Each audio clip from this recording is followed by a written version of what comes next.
Mesdames, Messieurs, bonjour. À ceux qui sont physiquement présents dans cette salle Koenig et à ceux qui sont en ligne en audio, bienvenue à ce 14e point de presse du ministère des Armées pour l'année 2022, le premier depuis la pause estivale qui, j'espère, aura été pour vous tous calme, reposante et salvatrice. Je vais commencer, comme d'habitude, par évoquer l'agenda du ministre et de la secrétaire d'État chargée des anciens combattants et de la mémoire, puis les actualités du ministère avant le focus du jour. Sur ce focus, mon propos liminaire s'intéressera spécifiquement au lycée militaire. Je céderai ensuite la parole aux intervenants des trois armées qui chacun vous présenteront un dispositif ou un établissement que les armées souhaitent mettre en lumière à l'occasion de cette rentrée scolaire. C'est ainsi que le colonel Maréchal présentera l'école militaire préparatoire technique de Bourges pour l'armée de terre, qui vient d'ouvrir ses portes et dont il est chef de corps, dont la rentrée a eu lieu le 25 août dernier. Le capitaine de vaisseau de Chargère, lui, parlera de la formation professionnelle proposée par la marine. Et pour finir, le général Devanlay, sous-directeur recrutement réserve et jeunesse à la direction des ressources humaines de l'armée de l'air et de l'espace, vous parlera, lui, des escadrilles Air Jeunesse. Un mot sur le général Devanlay, dont je salue la nomination, puisqu'il porte ses étoiles depuis ce matin, donc j'en profite pour le féliciter. C'est un des officiers généraux qui a commencé dans les armées comme militaire du rang, aviateur, et son parcours brillant, que je salue, montre qu'il n'y a pas de plafond de verre dans les armées et que l'ascenseur social, ou plutôt l'escalier social, parce qu'il se gravit par ses efforts et son travail, fonctionne toujours dans notre institution.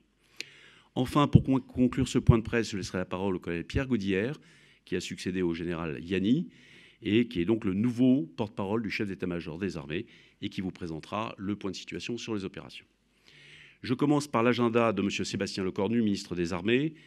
Ce jeudi 1er septembre matin, le ministre des Armées a accueilli à Brest M. Richard Marles, qui est à la fois le Premier ministre adjoint et le ministre de la Défense d'Australie. Cet après-midi, il se rend dans la Somme pour une commémoration de l'engagement des armées australiennes dans la Première Guerre mondiale, avec une dimension symbolique et mémorielle particulièrement forte, puisque le grand-père du ministre de la Défense australien a justement combattu dans la bataille de la Somme.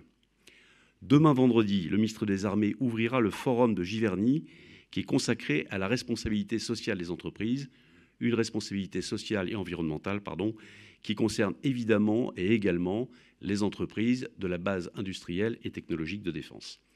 Enfin, son week-end sera consacré à des déplacements en grande partie mémoriels.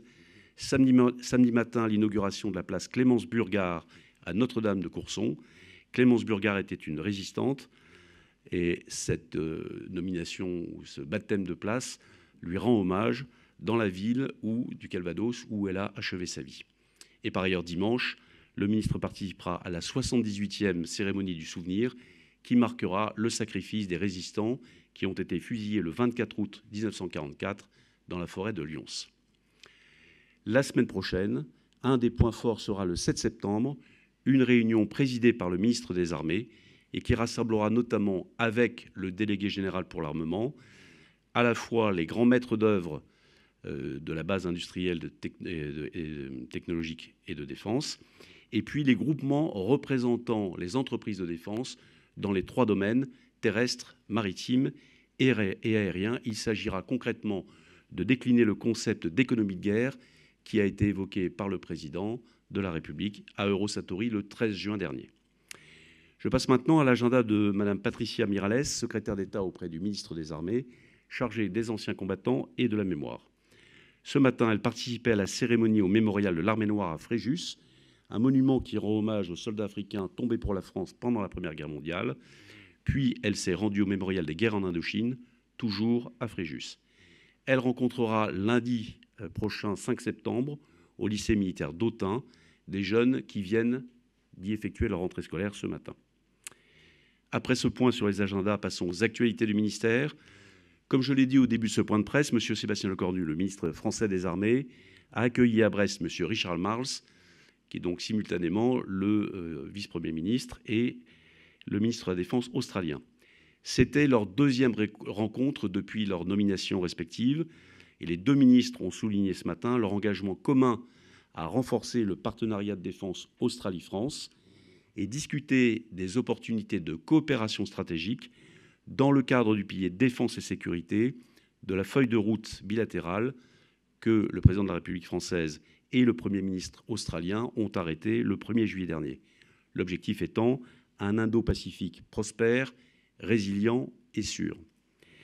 Les deux ministres, ce matin, se sont accordés à prendre des mesures pratiques dans 4 domaines: renforcer la coopération et l'interopérabilité militaire, y compris avec l'Union européenne, en matière d'assistance humanitaire et de secours en cas de catastrophe dans l'Indo-Pacifique, de favoriser des partenariats de défense industriels et technologiques et d'approfondir les liens institutionnels entre nos organisations de défense.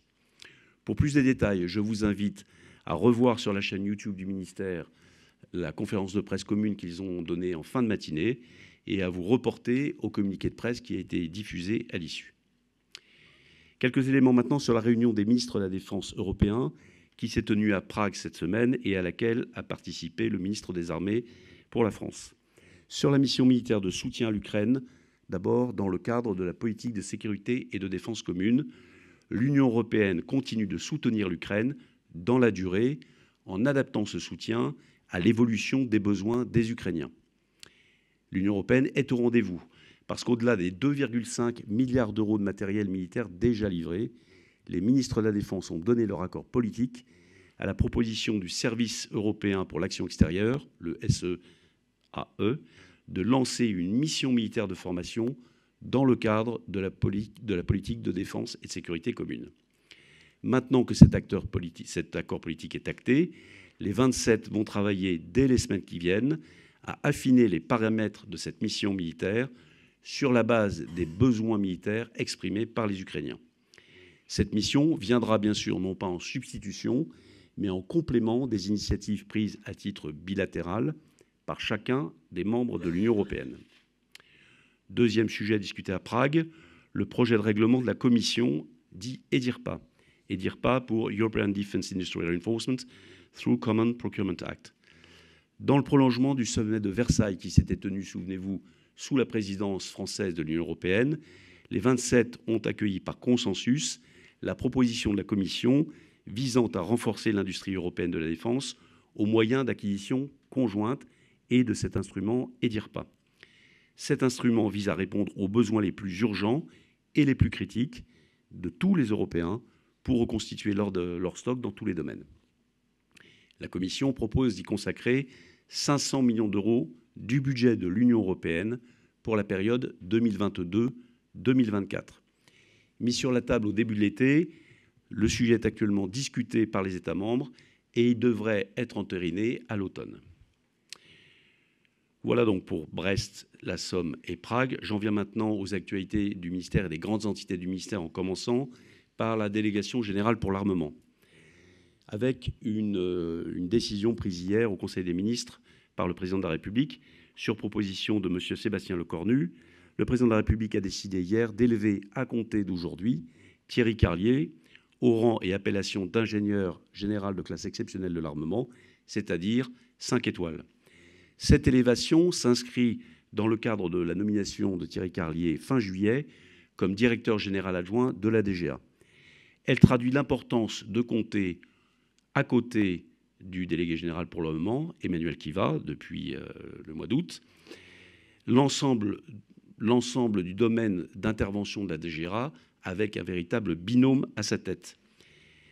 Emmanuel Kiva et Thierry Carlier devront donc formuler des propositions pour adapter la DGA et contribuer à adapter la base industrielle et technologique de défense au contexte international et d'économie de guerre tel que souhaité par le président de la République. Au plan capacitaire, quelques annonces de qualification. Avant de rentrer, de vous dire quels systèmes ont été qualifiés, pour certains livrés, une précision sur ce terme qualification. Il est souvent utilisé dans ce point de presse, mais il est rarement explicité. Donc, par qualification, on entend que le système réalisé par l'industriel atteint les performances spécifiées dans les commandes passées par la DGA pour répondre aux besoins exprimés par les armées. Cette vérification passe très concrètement par des tests et des essais qui sont effectués sur chaque système proposé par les centres d'expertise des essais de la DGA. Cette précision ou ce rappel étant fait, 2 systèmes sont concernés pour les annonces d'aujourd'hui. En premier lieu, la qualification du système de mise à terre du combattant opérationnel, nouveau parachute destiné aux armées françaises. Qualifié le 26 juillet, il est destiné au saut avec ouverture commandée. Les premiers ensembles seront livrés d'ici à la fin de l'année 2022. Ce système de mise à terre vise à équiper les chuteurs opérationnels des armées et de la gendarmerie nationale en les dotant d'un équipement complet d'équipements et d'accessoires de parachutage de haute performance. Là où son prédécesseur permettait de sauter à 7000 mètres d'altitude avec une charge de 160 kg, le nouveau système permettra de sauter depuis 9000 mètres d'altitude avec 200 kg de charge et une dérive sous voile de 50 km. Donc des performances opérationnelles accrues permettant d'étendre les capacités d'intervention de nos forces, notamment en conditions extrêmes. Mise en place et déploiement d'un nouveau système destiné aux shooters, complété depuis 2021 par la livraison et la mise en place de 15 000 ensembles de parachutage du combattant, qui lui est destiné au parachutage massif et à basse altitude de parachutistes lourdement chargés. Les armées françaises disposeront ainsi de matériel à la fois pour les shooters et pour les unités, au meilleur standard mondial dans tous les domaines du parachutisme militaire opérationnel. Deuxième qualification et livraison, celle du système de mini-drone aérien embarqué pour la Marine nationale. La qualification est intervenue le 28 juillet et déjà 3 systèmes ont été livrés qui pourront prochainement être déployés en opération. Chaque système est composé de 2 drones d'environ 16 kg chacun, propulsés par moteur électrique et dotés d'une autonomie de 3 heures et pouvant évoluer dans un rayon d'action de 50 km. Ces capacités permettront au système de mini-drones de la Marine d'investiguer des zones plus lointaines en étant déportés de leur zone d'envoi et d'identifier à des distances plus importantes les bâtiments ou les aéronefs adverses, de les identifier avec un flux vidéo et en particulier de cibler les aéronefs d'intérêt ou les bâtiments d'intérêt qui auraient une signature radar faible. C'est donc une augmentation de la capacité de surveillance, d'acquisition et d'intervention de la Marine nationale qui lui permettra notamment d'enrichir sa compréhension de la situation tactique. Enfin, une réception, cette fois-ci au profit de l'armée de l'air, une réception effectuée par la délégation générale pour l'armement au profit de l'armée de l'air, le 27 juillet dernier, du 7e MRTT, donc Multi-Role Tanker Transporter, si je me souviens bien, Phoenix. L'A330 MRTT Phoenix est un avion polyvalent dérivé de l'avion de ligne Airbus A330. L'étendue de ses capacités lui permet de remplacer plusieurs générations et plusieurs flottes d'avions distinctes. Les C-135, les KC-135 pour l'ravitaillement en vol et les A310 et A340 pour le transport stratégique de fret et de personnel. C'était là le 7e MRTT livré sur une commande de 12 A330 MRTT qui doivent être livrés à l'armée de l'air et de l'espace d'ici 2023. Ce Phoenix est conçu pour répondre aux différentes missions confiées à l'armée de l'air et de l'espace, mise en œuvre de la composante aérienne de la dissuasion nucléaire, contribution à la posture permanente de sûreté aérienne, projection stratégique de force et de puissance, mais également transport médicalisé d'urgence. Depuis sa prise en charge par l'armée de l'air à l'été, ce 7e Phoenix a déjà effectué des missions d'entraînement, une mission opérationnelle et un convoyage d'avions de chasse. Il participera d'ailleurs à la mi-septembre au retour de la mission Pégase, donc cette mission de projection de puissance jusqu'en Australie, qui a eu lieu entre le 11 août, enfin depuis le 11 août, et qui est passée par l'Inde, notamment l'Inde et la Nouvelle-Calédonie. Enfin, cette fois-ci au profit de la gendarmerie maritime, la DGA a passé commande le 12 août dernier d'un patrouilleur côtier de nouvelle génération. Cette commande s'inscrit dans un marché qui prévoit le développement et la production de 6 navires de ce type et leur prestation de maintien en conditions opérationnelles qui doit être commencée par une livraison en 2024 à Cherbourg pour le premier bâtiment, donc commandé le 12 août. Les 5 autres patrouilleurs seront destinés à la 3 à la métropole, Cherbourg, Lorient et Toulon, ainsi qu'à l'outre-mer pour les 2 derniers, à Pointe-à-Pitre et à Papeete. Ces patrouilleurs polyvalents qui doivent d'une part être en mesure d'effectuer des missions de 7 jours en autonomie avec 15 personnes sans ravitaillement, d'autre part de naviguer 180 jours par an, sont destinés à remplir des missions de sauvegarde maritime, défense maritime du territoire, mais aussi d'action de l'État en mer, notamment police des pêches, renseignement d'intérêt maritime et d'ordre public et détection des flux migratoires. Je continue les sujets d'actualité pour vous dire que pendant cet été, traditionnellement, aussi bien qu'en cette rentrée, un certain nombre de passations de commandement se sont succédées. Je vais simplement faire un focus sur la passation de commandement de la base aérienne à vocation nucléaire 125. La base aérienne 125 est à Istres, qui pour la première fois et depuis le 26 août est commandée par une femme. La colonelle Anne-Laure Michel, pilote de chasse de formation, a ainsi reçu du général Stéphane Mille, le chef d'état-major de l'armée de l'air et de l'espace, le commandement de la BA 125, où elle a succédé au colonel David Marty. La base aérienne 125 abrite notamment des unités des forces aériennes stratégiques, dont l'escadre de ravitaillement au vol qui assure la mission de dissuasion nucléaire. Mais elle est également engagée sur le flanc est de l'Europe dans les missions de réassurance. La colonelle Michel assurera la montée en puissance de la mise en œuvre du projet Hub des armées. Ce projet s'achèvera en 2023. Il fera de la BA 125 le point central de projection des passagers et du fret militaire, avec un objectif de 100 000 passagers et de 9 000 tonnes de fret par an. La nomination de la colonelle Michel illustre la mixité des armées. Cette année, ce sont 5 femmes qui commandent une base aérienne à Évreux, Grenoble, Luxeuil, Villacoublay et Istres. Je note que sur la vingtaine de bases aériennes, cette proportion correspond au taux de féminisation de l'armée de l'air.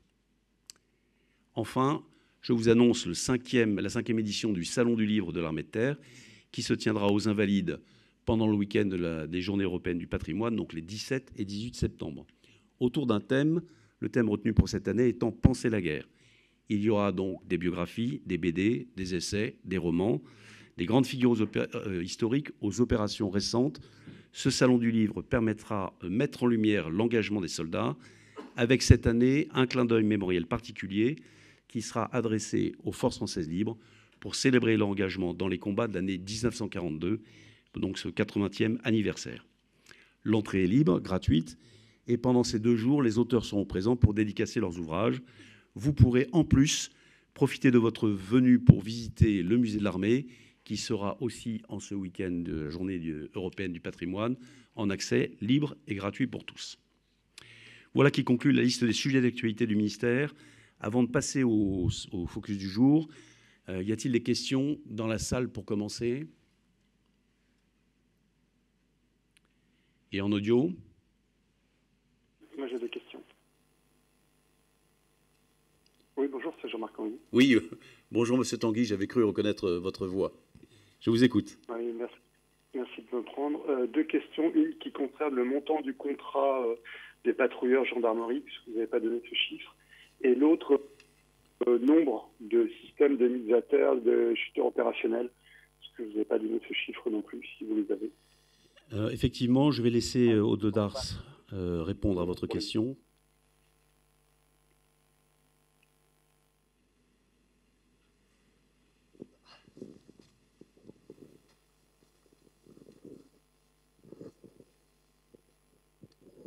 Oui, bonjour Monsieur Tanguy. Donc, s'agissant du montant du marché pour la commande des patrouilleurs pour la gendarmerie, il s'agit d'un marché d'un montant maximum de 110 millions d'euros TTC. Et la deuxième question portait sur le nombre de systèmes, hein, c'est ça? Oui. Alors, c'est ça exactement. Je regarde dans mes notes. Il s'agit en fait d'un marché portant sur l'acquisition d'équipements de série comprenant 755 exemplaires de parachutes avec le soutien associé. D'accord, vous auriez éventuellement le montant? Le montant du marché, alors il y a un communiqué de presse qui sera diffusé, mais le montant du marché a été notifié pour un montant maximum de 80 millions d'euros. Et à Safran, c'est ça de mémoire? C'est un marché attribué à la société Zodiac Aerosafety System, du groupe Safran, effectivement. Et pour qui fabrique les patrouilleurs gendarmerie? Alors pour le patrouilleur côtier de gendarmerie, en fait la société, donc le groupement d'entreprises qui a été attribué, qui s'est vu attribuer le marché, c'est un groupement fait de Socarenam et la société CNN MCO. Merci pour toutes réponse. Je vous en prie. Y a-t-il une autre question en ligne?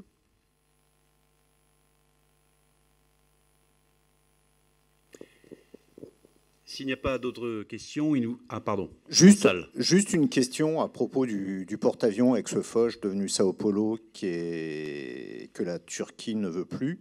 Est-ce qu'il est envisagé qu'il revienne en France et qu'on répète l'histoire du Clémenceau? Merci. Bon, la situation de cette coque, dont je rappelle qu'elle avait été vendue par la France au Brésil, qui a décidé, dans le cadre d'une réforme de sa marine, de la vendre aux enchères, et qui a été acquise par une société turque qui présentait les garanties de déconstruction répondant aux normes environnementales.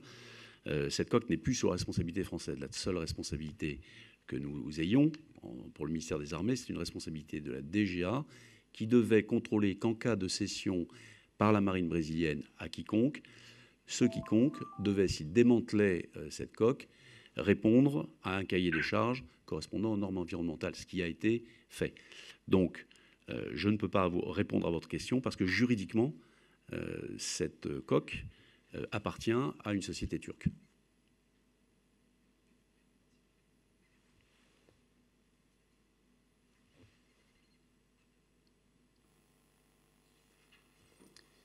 Et donc, s'il n'y a plus de questions ni en audio ni en salle, il ne vous a pas échappé que c'est aujourd'hui la rentrée scolaire, et peut-être que certains d'entre vous ont accompagné leurs enfants vers l'école ce matin. C'est donc l'occasion de faire un point sur les lycées de la Défense. Et avant de céder la parole aux intervenants des armées, je fais un petit focus sur les 6 lycées de la Défense. On les appelle communément les lycées militaires. Ils sont des enseignements d'enseignement général et d'éducation dont la mission est triple. Leur première mission, c'est d'accompagner les familles de militaires qui, comme vous le savez, sont soumises aux suggestions nécessaires pour une armée de métier, c'est-à-dire la disponibilité en tout temps et tout lieu, la mobilité géographique et l'engagement opérationnel. Elle vise donc à garantir aux enfants de ces militaires une éducation de qualité dans un cadre stable. Deuxième mission, garantir durablement la qualité du recrutement national des futurs cadres dont les armées ont besoin. Et enfin, troisième mission, participer à la cohésion nationale en accueillant des élèves de tous horizons et de tous les niveaux scolaires et sociaux. Cette mixité est garante des valeurs d'ouverture d'esprit, d'entraide et de travail qui sont développées au cours d'une scolarité exigeante qui se traduit par des résultats dont je parlerai à la fin. Les programmes délivrés dans ces lycées militaires sont conformes à ceux de l'éducation nationale. L'enseignement est assuré par des professeurs de l'enseignement public et l'encadrement est garanti, lui, par des militaires qui ont également un rôle d'éducateur, rôle qui est nécessaire pour permettre le développement personnel des élèves et le bien vivre ensemble au sein de ces établissements, tant dans la scolarité que dans l'internat. Les lycées de la Défense sont réservés aux enfants de nationalité française. Les ayants droit prioritaires pour le collège et le lycée sont des familles de militaires, mais aussi des agents civils du ministère des Armées et des autres ministères. Cependant, 15% des places dans les lycées militaires sont réservées aux boursiers, indépendamment de la profession des parents, dans le cadre du plan égalité des chances. Les lycées militaires proposent également des classes préparatoires à l'enseignement supérieur, ouvertes cette fois-ci à tous les boursiers. Ils sont recrutés via Parcoursup. L'idée est de permettre à tous en France d'accéder à des formations post-bac de qualité. Enfin, ces 6 lycées militaires accueillent également des élèves en classe préparatoire aux grandes écoles, sans distinction de niveau social ni de lien avec le monde militaire. Le but étant de pouvoir recruter, préparer le recrutement le plus large possible et le plus divers possible pour fournir les futurs officiers et les futurs cadres de nos armées. Contrairement à une idée assez répandue, 90% des élèves qui rentrent en classe préparatoire dans les classes préparatoires aux grandes écoles dans les lycées militaires ne sont aucunement et n'ont aucun lien avec l'armée ou avec une famille militaire, il faut le rappeler. 90% de ceux qui envisagent de faire une carrière d'officier dans les armées n'ont pas de lien avec une famille militaire ou avec les armées. Quelques chiffres pour finir. Les 4 lycées relevant de l'armée de terre, donc le lycée militaire d'Aix-en-Provence, à Aix-en-Provence, celui d'Autun, le Prytanée national militaire à la Flèche et le lycée militaire de Saint-Cyr-l'École accueillent à la rentrée plus de 3500 élèves, dont 34% de filles. Ce pourcentage de 34% correspond exactement à la proportion des candidates à ces lycées. Le lycée naval de Brest, qui est l'unique lycée sous la tutelle de la Marine, est également le plus petit en termes d'effectifs, puisqu'il accueille un peu plus de 420 élèves, dont 37% de filles. Et enfin, l'école des pupilles de l'air et de l'espace, à Montbonneau-Saint-Martin dans l'Isère, seul lycée de la Défense, avec celui d'Autun, à ouvrir ses portes à des collégiens, accueille pour sa part 714 élèves. Depuis septembre 2019, un point particulier, l'école des pupilles de l'air et de l'espace met à la disposition de l'association France Handicap des locaux afin d'accueillir une classe inclusive pour des jeunes de 11 à 15 ans atteints de troubles dans le spectre autistique. Cette inclusion permet à ces jeunes, encadrés par une équipe médico-sociale de l'association France Handicap, de bénéficier d'un cadre propice pour leur épanouissement et de gagner en autonomie. Et par ailleurs, pour les élèves de l'école des pupilles de l'air et de l'espace, eux montrent un grand intérêt pour intégrer leurs camarades de cette classe et partager des activités en commun. Tous développent ainsi une sensibilité au mieux vivre ensemble. Et puis enfin, ces lycées se distinguent par l'excellence de leurs résultats, 99,6% de réussite pour le bac général et 100% pour les bacs technologiques, 15,5% de mentions très bien et 85% de mentions au total. Sur cette bonne note, et afin de céder la parole aux intervenants du jour, y a-t-il des questions dans la salle, donc sur les lycées militaires, ou d'autres s'il y a des remords?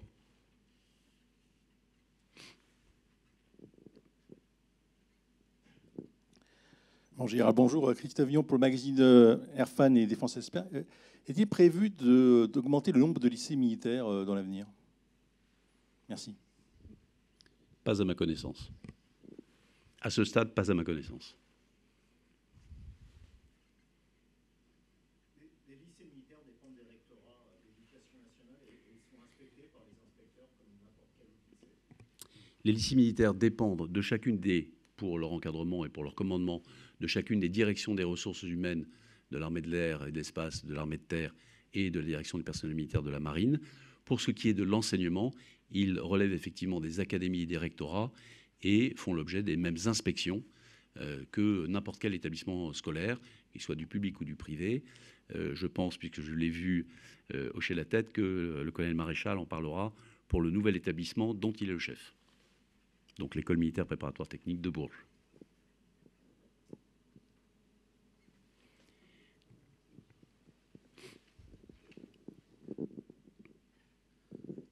L'école des Mousses rentre dans ce dispositif ou pas? Alors non, l'école des Mousses, exclusivement marine. L'école des Mousses ne rentre pas dans ce dispositif des lycées militaires et le capitaine de vaisseau de Chargère en dira certainement un mot tout à l'heure pour préciser sa position dans son propos. Je rappelle que le plus jeune défilant au 14 juillet cette année était un Mousse de l'école des Mousses.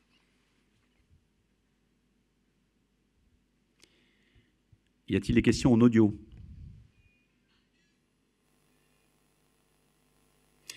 Alors, s'il n'y a pas de questions, je cède la parole au colonel Maréchal, premier de nos intervenants.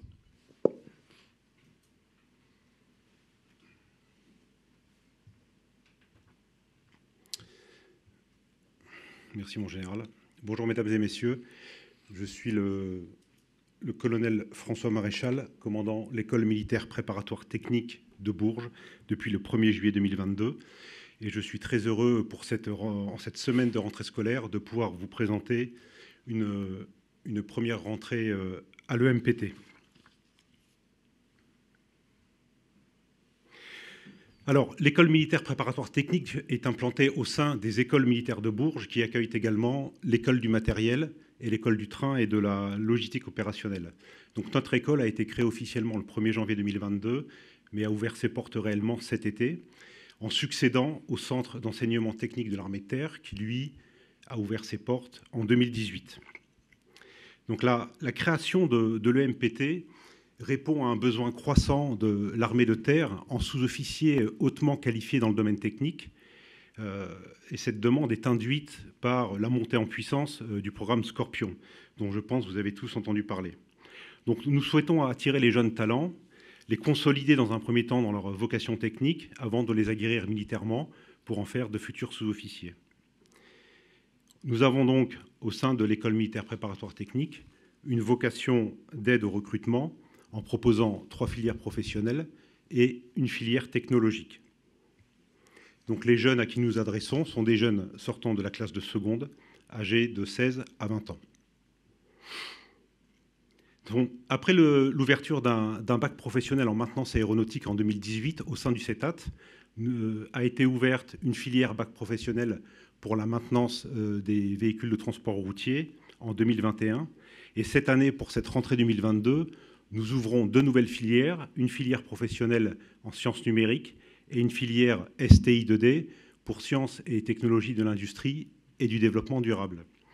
Donc là, ces 2 nouvelles filières auront pour vocation de former des sous-officiers techniciens dans le soutien à l'électronique d'armement, dans les télécommunications, mais également dans tout ce qui est production d'énergie sur les théâtres d'opération.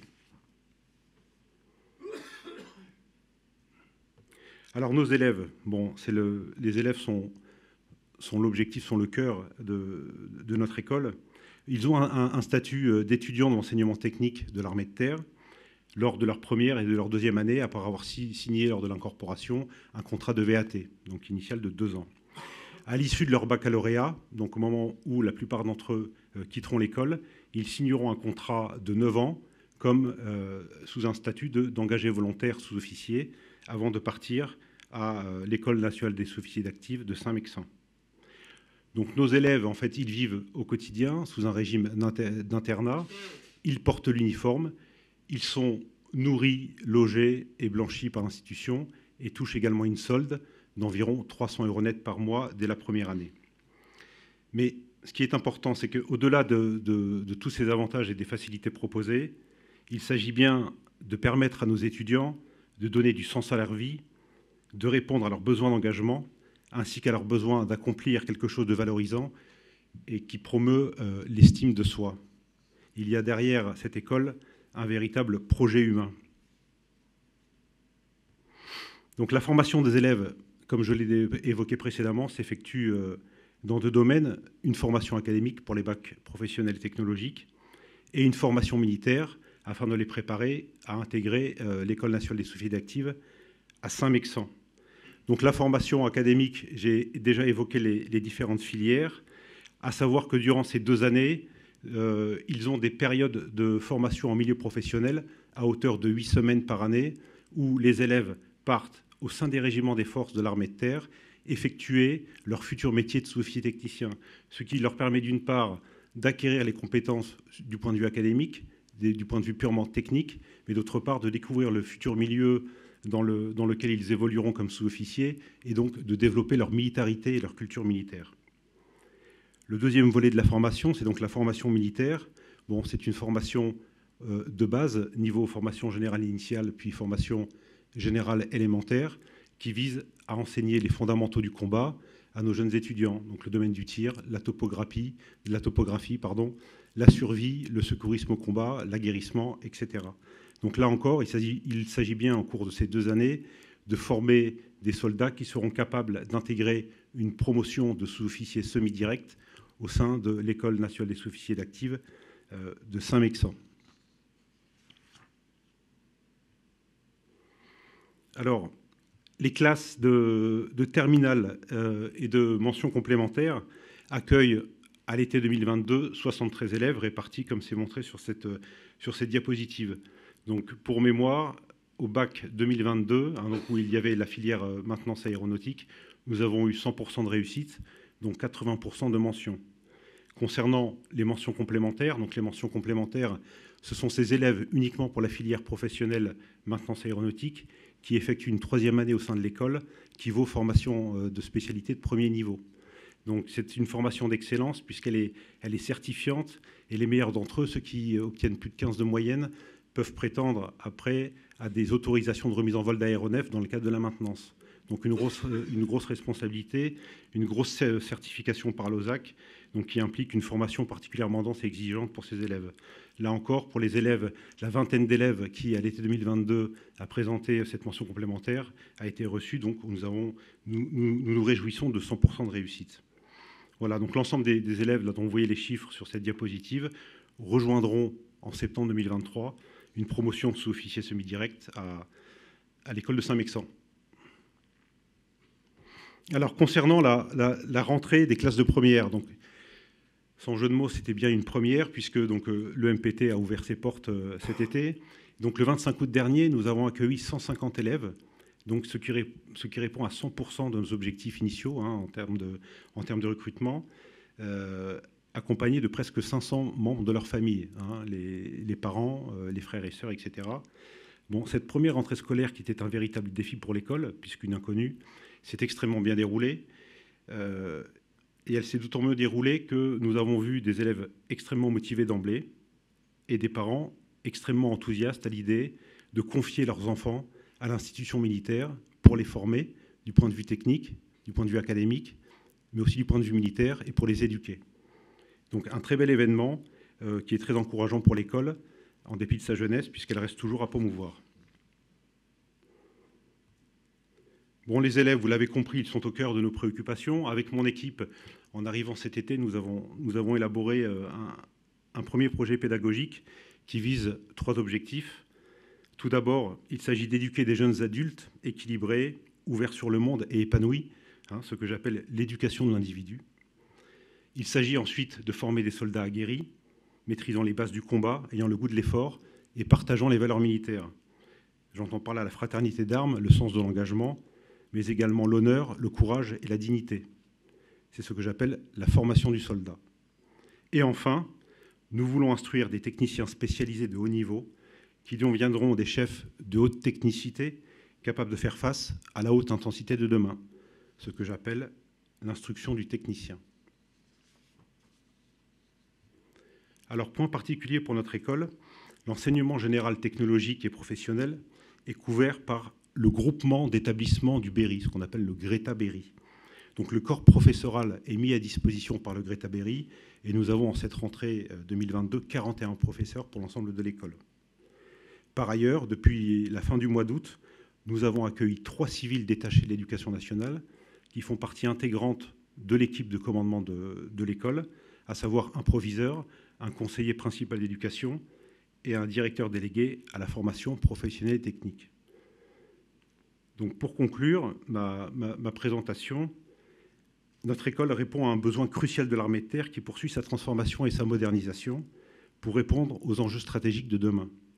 Le MPT de Bourges jouera donc un rôle clé dans cette transformation en fournissant des sous-officiers techniciens en compétences poussées et qui seront capables d'assurer la maintenance de systèmes d'armes évolutifs et toujours plus complexes.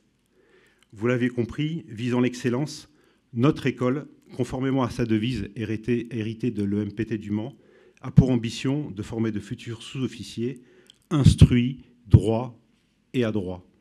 Ceci conclut ma présentation et je me tiens à votre disposition si vous avez d'éventuelles questions. Merci beaucoup, mon colonel. Peut-être pouvez-vous préciser ce qu'est le Greta Berry.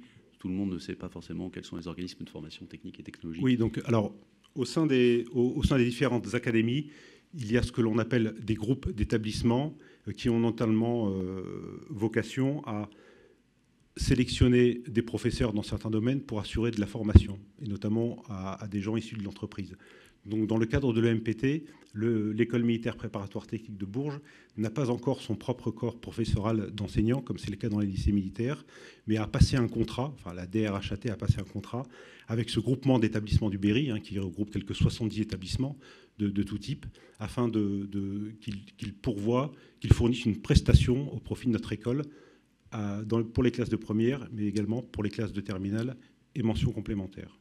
Voilà, donc c'est un contrat qui est passé et cela correspond à la montée en puissance de l'école et ce sera peut-être sujet à évolution dans les quelques années à venir. Voilà. Merci beaucoup. Y a-t-il des questions en salle ?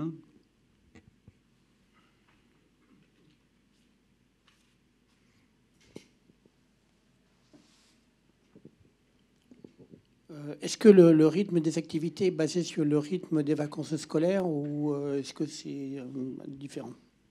Oui, alors donc vous l'avez compris, il y a 2 types de formation. Il y a une formation académique, donc qui est tout à fait conforme aux standards de l'éducation nationale ainsi qu'au programme. Et il y a la formation militaire. Donc en fait, les élèves ont des quartiers libres, ils ont également des vacances scolaires durant les périodes scolaires, à ceci près que, excepté pour les vacances de Noël, la première semaine de chaque période de vacances scolaires est consacrée à la formation militaire.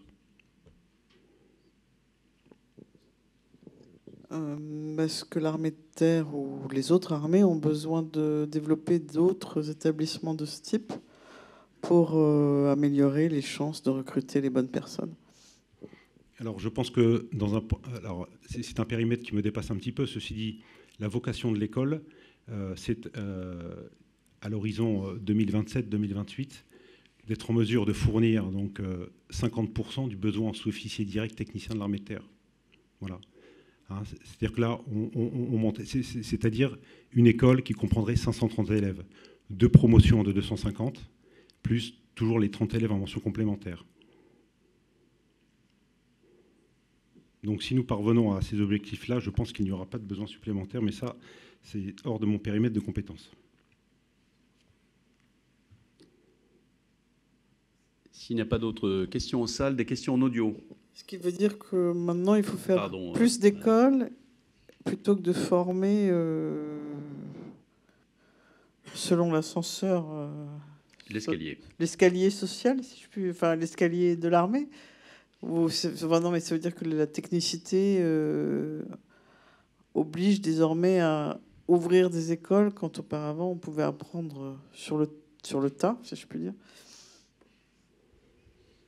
Excusez-moi, je ne comprends pas très bien le sens de votre question. Je pense qu'Anne Bauer des Échos essaye de savoir si le niveau de technicité d'aujourd'hui exige, contrairement à des formations qui se faisaient dans les unités peut-être auparavant ou par des périodes dans des écoles plus particulières, d'élever le niveau et de concentrer la formation pour arriver au niveau de technicité dont on a besoin aujourd'hui. C'est exactement l'objectif de la création de l'EMPT. C'est-à-dire que la haute technicité des systèmes d'armes de l'armée de terre aujourd'hui, où l'on parle même de système, la vétronique, l'électronique embarquée sur les engins de combat, ce qui n'existait pas il y a quelques décennies, implique des sous-officiers de plus en plus qualifiés, bien sûr. Et c'est bien la vocation de l'EMPT que de fournir ces sous-officiers de haute technicité pour maintenir nos engins et des systèmes d'armes de plus en plus complexes. Oui, tout à fait. Je profite de cette occasion et de cette opportunité pour rappeler pourquoi les armées consacrent autant de ressources humaines à la formation en leur sein, parce que parfois cette question est assez mal comprise. C'est tout simplement parce qu'il n'existe pas dans le monde civil d'écoles de formation qui dispensent les capacités à la fois techniques mais également militaires dont nous avons absolument besoin pour que nos armées soient opérationnelles. Et donc ça explique que les armées aient besoin d'un certain nombre de volumes consacrés en ressources humaines à la formation qu'on ne trouve nulle part ailleurs et donc qu'on ne peut pas externaliser. Y a-t-il des questions en audio ?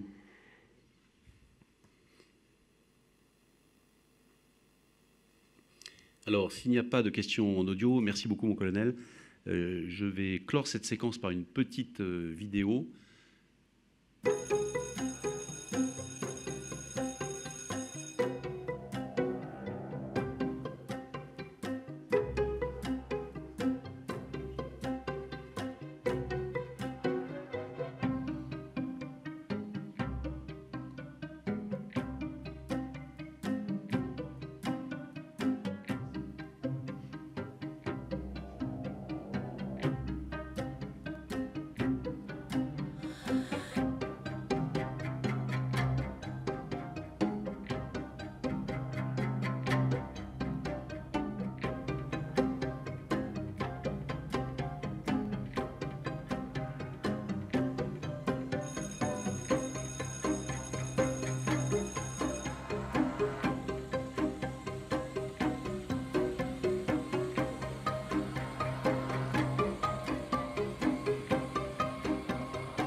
Voici donc en quelques 40 secondes un résumé de la rentrée scolaire, du passage de l'arrivée avec la famille aux premières séances de cours dans notre institution pour ces élèves qui ont fait leur rentrée scolaire. Je cède la parole maintenant au capitaine de vaisseau de chargeur qui va nous parler de la formation professionnelle dans la marine, sans oublier répondre à la question sur l'école des mous, s'il vous plaît. Très bien, merci mon général. Bonjour à tous. Donc, à partir de 2015, la marine a fait le constat que certains changements sociétaux nécessitaient qu'elle s'adapte pour chercher à mieux répondre aux décisions de remontée en puissance des effectifs des armées qui avaient été décidées par le président de la République. Alors, ces 3 constats sont: le premier, une forte concurrence du monde professionnel civil, et en particulier dans les compétences de pointe, notamment dans les domaines des systèmes d'information et de communication, dans le domaine du cyber, dans le domaine du nucléaire et même dans le domaine des techniciens d'aéronautique, comme nous l'a présenté l'intervenant précédent. Le deuxième constat, c'est la volatilité de la volonté d'engagement des candidats au recrutement et même la volatilité de nos jeunes recrues. Et puis le dernier constat, c'est que notre système de formation avait atteint ses limites, en particulier à cause des restrictions d'effectifs dont il avait fait l'objet dans les années qui avaient précédé. Alors, comme l'armée de l'air et de l'espace à Saintes, comme l'armée de terre à Bourges, comme on vient de nous le présenter, et comme un certain nombre d'industriels dans le domaine de l'aéronautique, du nucléaire, du cyber, voire de la construction navale, une réponse à toutes ces difficultés, enfin à tous ces constats, consiste à créer des centres de formation professionnelle, bac pro ou post-bac. En 2016, la marine s'est donc attelée à développer la formation professionnelle, c'est-à-dire à prendre des élèves dans le giron de la marine pour leur apporter une formation type bac pro, mention complémentaire, BTS ou UUT. Afin de monter rapidement en puissance, la décision a été prise de passer des partenariats avec des lycées civils en s'appuyant sur les centres de formation de la marine que vous voyez apparaître sur la carte. Alors la sélection est assez simple, hein. Ça passe par Parcoursup.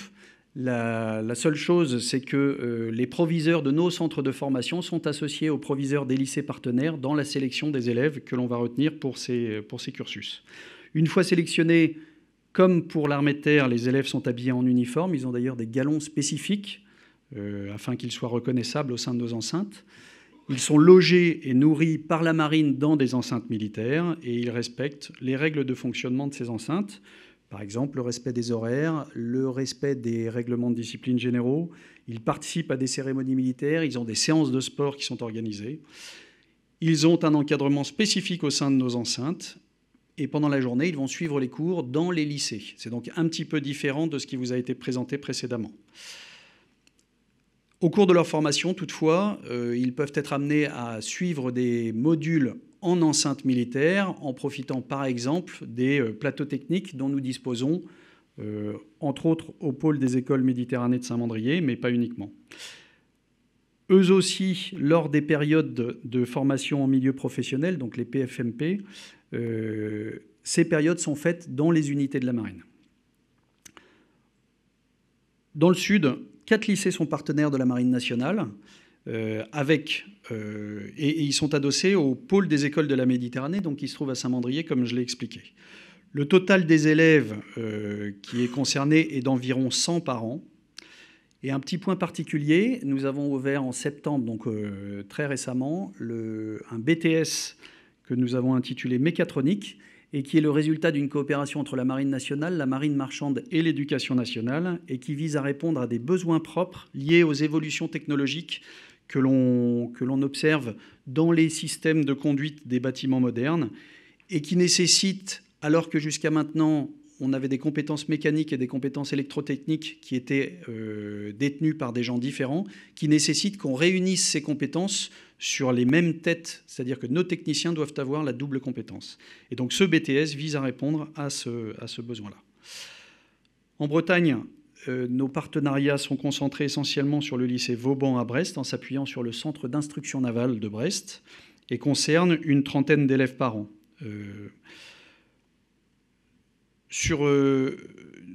Par ailleurs, nous avons un partenariat qui est un petit peu particulier avec le lycée Simone Veil qui se trouve à Conflans-Sainte-Honorine et qui donne une mention complémentaire bac professionnel d'opérateurs polyvalents en intervention subaquatique. Ça concerne une dizaine d'élèves par an. En fait, en synthèse et de manière très simple, il s'agit de former des plongeurs qui vont alimenter notre spécialité de plongeurs démineurs. Donc c'est un partenariat qui est un petit peu spécifique et qui est antérieur aux années 2015. Si je me tourne vers l'avenir maintenant, Nous ambitionnons de créer un partenariat entre l'école des applications militaires de l'énergie atomique à Cherbourg avec le lycée Alexis de Tocqueville dans le domaine du nucléaire pour créer un BTS qui, à terme, concernera 48 élèves par an et dont les premiers feront leur rentrée dès septembre 2023, dans un an. Et puis un deuxième partenariat, cette fois-ci avec l'IUT, qui devrait ouvrir ses portes en 2024, toujours dans le domaine du nucléaire, et qui concernera une vingtaine d'élèves par an. Deuxième projet, à Brest cette fois-ci, avec l'IUT de Brest toujours, de créer un DUT en génie électrique en 2023. Et puis un partenariat avec le GRETA de Brest, qui devrait ouvrir ses portes en 2024, pour créer un BTS dans le domaine des systèmes d'information et de communication. Alors, l'intérêt pour les élèves, c'est bien évidemment qu'on leur donne les meilleures conditions pour suivre des études supérieures, conditions matérielles, on l'a vu, mais conditions d'encadrement également, pour maximiser leurs chances de réussite. D'ailleurs, on observe qu'en 2022, 100% des élèves brestois et 93% des élèves toulonnais ont été engagés. Je ne parle pas des taux de réussite, puisque 100% des élèves ont réussi, mais c'est bien de l'engagement dans la marine derrière, ce qui prouve que le niveau correspond à nos attentes. Et donc, c'est un vivier de recrutement extrêmement important pour nous. L'intérêt pour la marine, évidemment, c'est d'incorporer des jeunes qui ont déjà le vernis et qui ont déjà la culture marine, et par ailleurs qui ont fait la preuve de leur motivation au cours de leurs 2 années de formation qui ont précédé. C'est également une voie d'accès rapide au corps des officiers mariniers dans les métiers de pointe, puisqu'on a focalisé ces dispositifs sur les métiers de l'électrotechnique et de la mécanique, mais aussi, comme je l'ai dit, sur les métiers de la plongée, et puis dans l'avenir sur les métiers des systèmes d'information et de communication. Et puis enfin, c'est un moyen de mieux faire connaître la marine, à la fois en s'inscrivant dans le dispositif Parcoursup qui touche tous les jeunes d'une classe d'âge, mais aussi pour mieux faire rayonner la marine dans les lycées partenaires, en complément des partenariats que le service de recrutement de la marine établit tout au long de l'année, avec de nombreux lycées qui sont, eux, répartis sur l'ensemble du territoire. Voilà, j'ai terminé cette courte présentation et je peux répondre à vos questions. Juste avant ça, juste un petit point sur l'école des mousses, puisque c'est un dispositif qui est un peu particulier. L'école des mousses ne rentre pas dans ces dispositifs de lycée militaire. Hein. Comment dire, ni même de lycée technique. L'école des mousses avait pour vocation à l'origine, c'était une vocation sociale, elle s'adressait à des gens qui étaient en rupture avec le système scolaire et donc à qui on proposait de venir reprendre pied. Un certain nombre d'entre eux, d'ailleurs, aux origines de l'école, repartaient dans le système scolaire. Un certain nombre s'engageaient dans la marine. Aujourd'hui, ce qu'on observe, c'est que l'école des mousses est en train de muter, même si elle conserve sa vocation sociale, elle est un petit peu en train de muter pour devenir une école préparatoire à l'entrée dans la marine. Aujourd'hui, on a environ, je n'ai pas les chiffres exacts, mais environ 80% de nos élèves qui sortent de l'école des mousses et qui s'engagent dans la marine. Donc on voit bien qu'on est dans une phase de mutation de l'école des mousses, mais encore une fois, l'école des mousses est dans un dispositif à part qui n'est pas inscrit dans Parcoursup, par exemple. Voilà. Merci beaucoup, commandant. Comme vous l'avez évoqué, la formation des plongeurs se fait à Saint-Mandrier pour la marine, mais également pour les 3 armées. Et donc ça, c'est une première précision. Tous les plongeurs du génie pour l'armée de terre, mais également de l'armée de l'air, sont formés à Saint-Mandrier. D'autre part, un prochain journal de la défense, donc diffusé à la fois sur la chaîne parlementaire et sur la chaîne YouTube du ministère des Armées, sera justement consacré aux plongeurs et notamment à leur formation à Saint-Mandrier, mais également à leur emploi, à leur vocation et à leur action militaire. Merci, commandant. Y a-t-il pour vous des questions dans la salle ?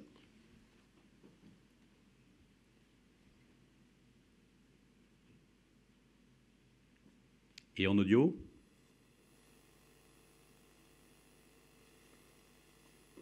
C'est donc, commandant, que votre exposé est à la fois complet et synthétique. Merci beaucoup. Je cède maintenant la parole au général de Vanlay, donc de l'armée de l'air, qui va nous parler des escadrilles Air Jeunesse. Bonjour, je suis donc le général Frédéric de Vanlay. Je suis le sous-directeur recrutement réserve jeunesse à la direction des ressources humaines de l'armée de l'air et de l'espace à Tours. Et je vous remercie, mon général, de m'avoir présenté. Effectivement, j'étrenne mes galons de général aujourd'hui devant vous. Alors, en cette période 1er septembre de rentrée scolaire, je suis ravi puisque, que ce soit l'armée de terre et la marine, vous en présentez des dispositifs scolaires. Mais moi, je vais vous présenter un dispositif qui ne rentre pas dans le cadre scolaire, mais bien pour occuper nos jeunes, lorsqu'ils ne sont pas à l'école, c'est-à-dire lors de leur moment de temps libre.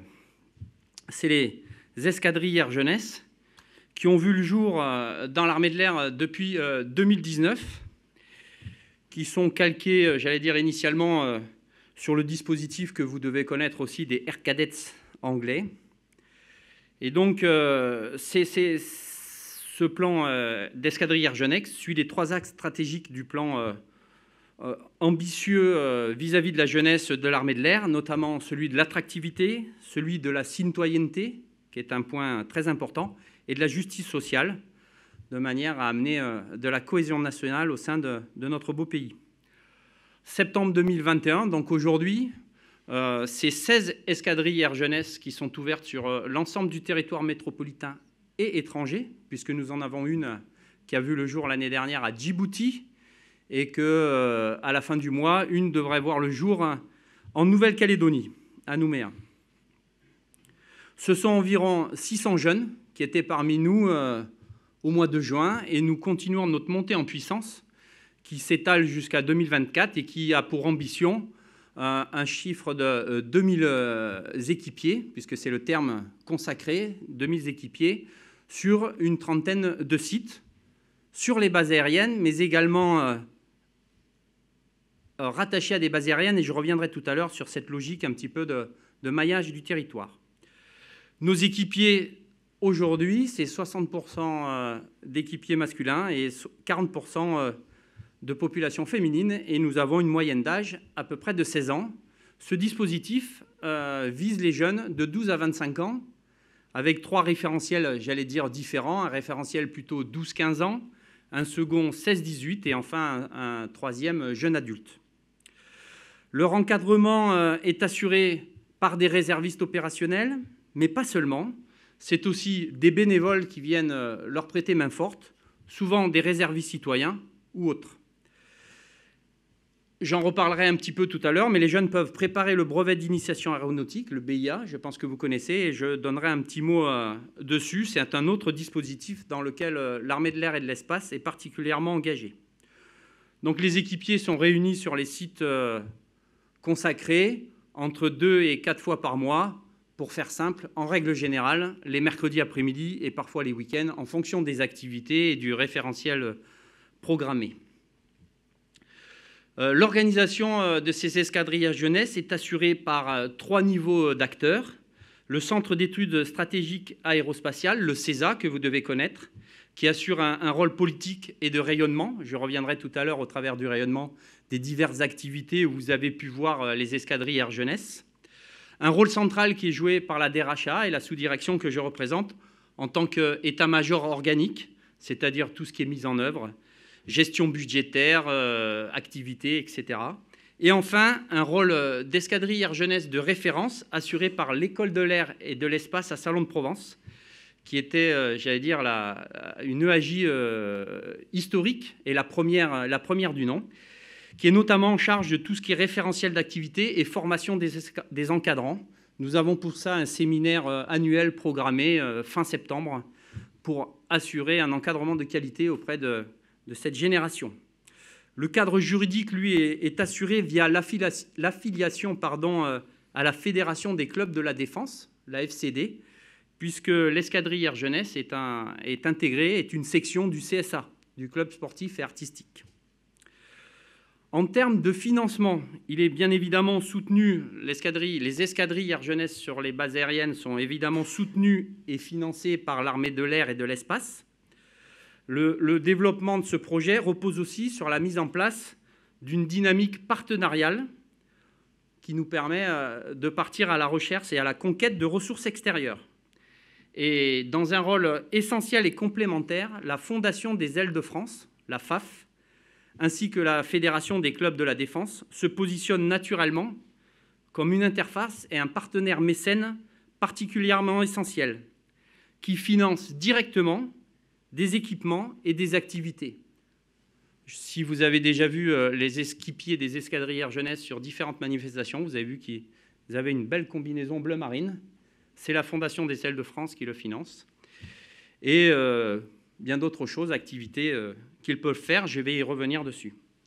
Donc, les perspectives qui sont aujourd'hui les nôtres, c'est de vraiment assurer un maillage territorial important, comme je vous l'ai dit, qu'il soit métropolitain comme dans nos territoires, départements et territoires outre-mer et même à l'étranger, puisque à terme, une EAJ à La Réunion, à Tahiti, sont prévus d'ouvrir.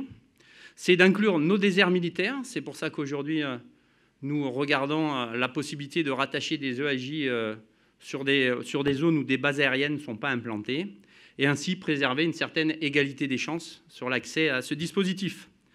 On favorise l'inclusion sociale via un processus d'intégration favorisant la variété des profils. Ce n'est pas un dispositif militaire, ce n'est pas un dispositif militaire de recrutement, c'est bien un dispositif au profit de la jeunesse, basé sur une passion commune qui est l'aéronautique.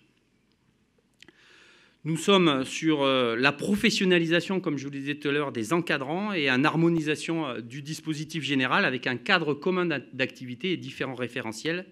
Je vous l'ai évoqué. Nous sommes aussi dans l'expérimentation de différentes logiques de projets par EAJ. Je vais vous donner quelques exemples. Restauration du patrimoine aéronautique, c'est l'EAJ Angers-Tours. La construction d'un avion, c'est l'EAJ de Luxeuil. Un Tour de France aérien à venir, c'est Ambérieux, l'EAJ d'Ambérieux. Et enfin, la Semaine européenne du développement durable, sous l'égide de l'EAJ de Salon de Provence. Nous sommes aussi sous une logique importante, un principe d'un vol par équipier et par an. Et donc, nous proposons des vols de découverte et d'initiation à nos équipiers dans les escadrilles jeunesse, dont récemment des vols sur avions électriques, grâce à un partenariat avec la Fédération française aéronautique. C'est ce qui s'est passé en juin à Nancy. C'est ce qui se passera en septembre à Saintes. Mois d'octobre, avant que les beaux jours ne disparaissent, aux environs de Villacoublay et Salon de Provence, de manière à pouvoir proposer aux équipiers, selon un découpage des 4 quarts du territoire. Donc vous voyez, c'est inscrire aussi le parcours des équipiers des escadrilles jeunesse dans un cadre compatible avec les enjeux du développement durable, ce qui est important. Alors, quelques exemples frappants de participation. L'EAJ de Toulouse a participé au 14 juillet à Paris et était présent au parc André Citroën pour l'ORPR. Et ils étaient sur l'Arc de Triomphe lors du défilé. Les EAJ d'Évreux participeront au meeting de l'air de Melun les 10 et 11 septembre, où ils sont très intégrés dans la montée, dans la mise en œuvre et l'organisation de ce meeting, dans une logique un peu projet, de management de projet.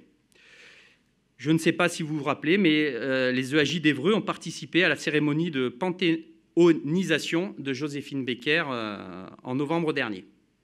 Donc voilà, pour vous montrer un peu ces diverses activités qui permettent à ces jeunes de venir se confronter aux différentes valeurs de l'armée de l'air, celles du respect, de l'intégrité, du service et bien sûr de l'excellence.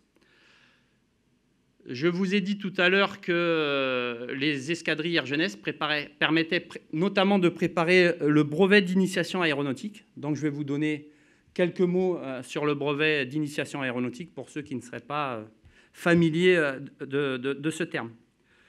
Le BIA, c'est un diplôme ancien, 68, une année qui m'est chère, qui est délivré gratuitement par l'Éducation nationale et qui valide un niveau d'initiation à la culture scientifique et technique, bien sûr dans le domaine de l'aéronautique et du spatial.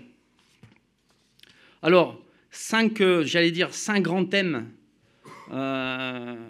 qui composent le brevet d'initiation aéronautique: la météorologie et l'aérologie, l'aérodynamique, l'aérostatique et les principes du vol, l'étude des aéronefs et des engins spatiaux, la navigation, la réglementation et la sécurité des vols, et enfin, l'histoire de la culture de l'aéronautique.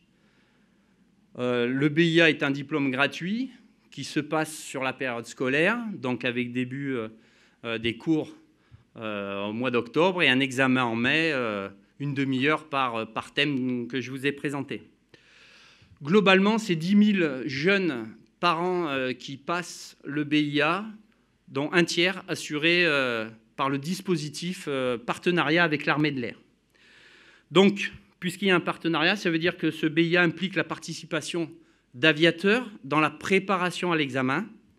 Donc participation en tant qu'instructeur aux différents modules d'enseignement, mais accueil des jeunes sur les sites R, avec 3 niveaux d'engagement.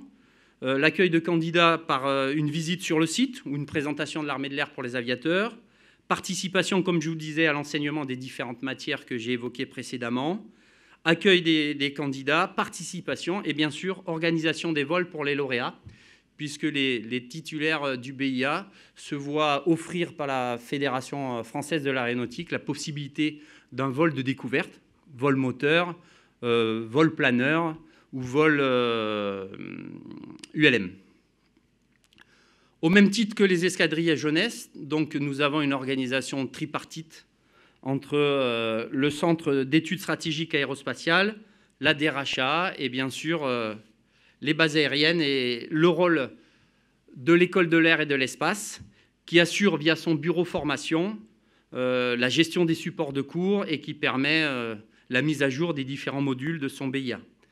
L'école de l'air est également aujourd'hui en train de mettre en place une plateforme d'apprentissage en ligne de manière à ce que tous les jeunes puissent se connecter et avoir un contenu pédagogique centralisé, interactif et de qualité disponible gratuitement. Sur toutes les bases aériennes qui traitent du BIA, il y a un rôle désigné de référent air qui permet à tous les jeunes de se connecter et de pouvoir être accueillis.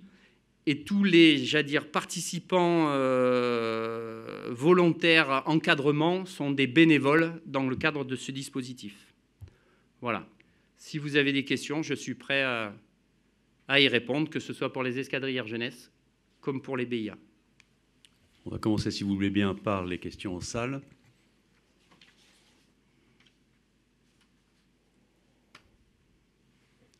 Et s'il n'y en a pas, par les questions en audio.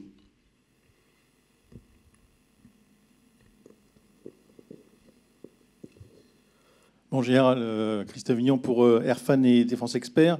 Quelles sont les actions qui sont prévues pour 2022-2023 pour effectivement mettre davantage en avant effectivement cette belle initiative?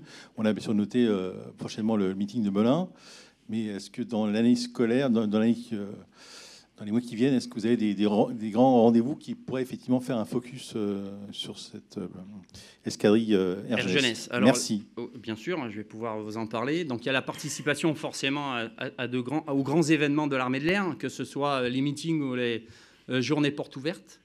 L'escadrille Air Jeunesse de Salon de Provence, dans le cadre de la semaine du développement durable, début octobre, prépare un séminaire pour accueillir d'autres équipiers, des autres escadrilles Air Jeunesse.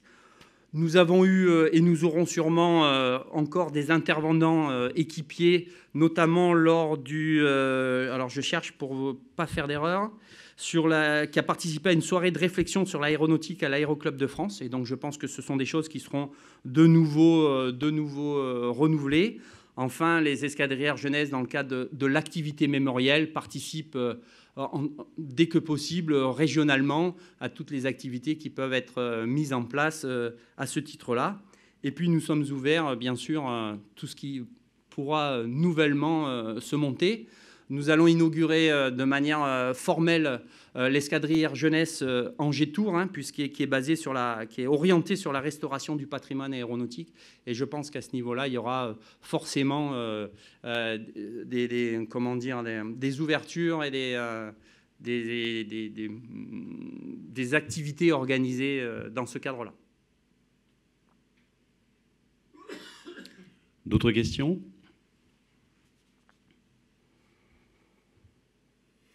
On laisse le temps à ceux qui sont en audio de se manifester.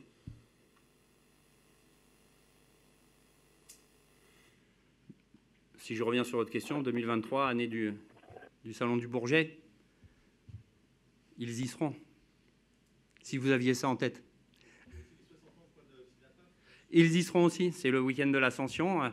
Les escadrilles à jeunesse, une fois par an, se retrouvent pour un challenge qui a lieu sur Salon de Provence, où des représentants de chaque SADR jeunesse sont mélangés et puis participent à une activité. Ce sera, je veux dire, en même temps que effectivement les 70 ans de la patrouille de France à Salon-de-Provence. Quelle est la proportion des filles ? 40% en juin sur les 600 jeunes équipiers que nous avions. Jeunes filles passionnées par l'aéronautique et très très motivées. Aujourd'hui, je vous ai dit 600, on monte en puissance avec une visée à 2000. Nous avons beaucoup de candidats et de candidates. Donc nous sommes obligés de les sélectionner. Alors on ne les sélectionne pas sur des aptitudes physiques, comme je vous disais tout à l'heure. Hein. Ce n'est pas une logique de recrutement, c'est une logique de passion et de motivation. Voilà, l'envie de nous rejoindre et de partager nos valeurs.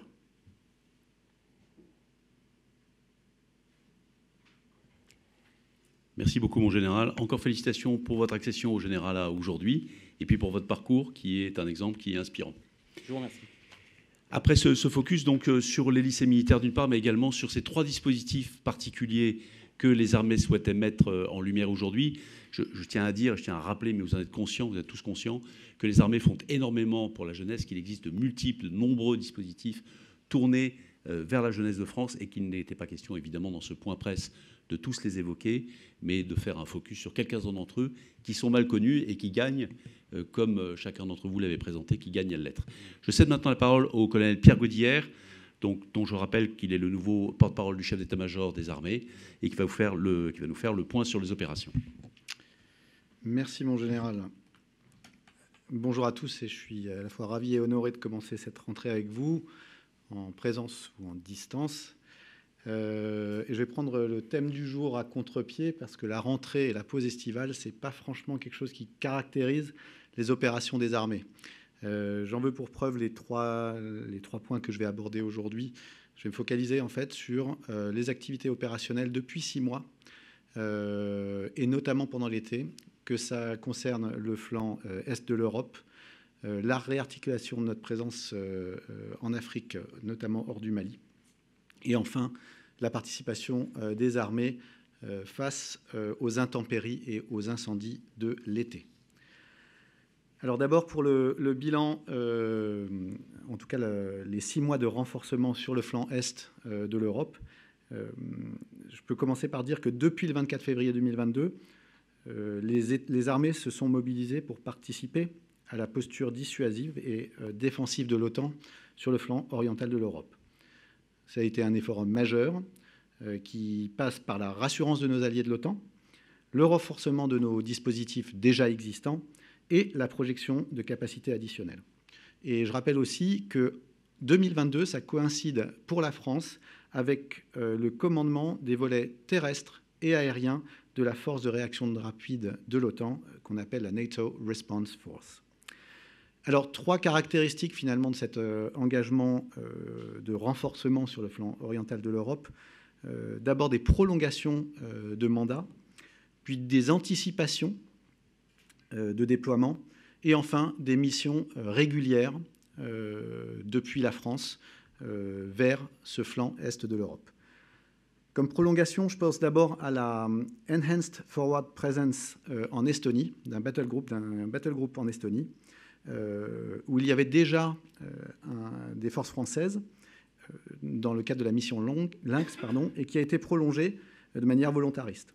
Et nous avons donc maintenant un sous-groupement d'infanterie légère de montagne, qui est composé de près de 300 soldats de l'armée de terre, et qui est intégré au sein du battle group britannique, aux côtés de soldats danois à Tapa. Ensuite, il y a également la mission Enhanced Air Policing. Alors là, c'est plutôt une anticipation du déploiement qui était prévu en réaction à l'attaque de l'Ukraine par la Russie.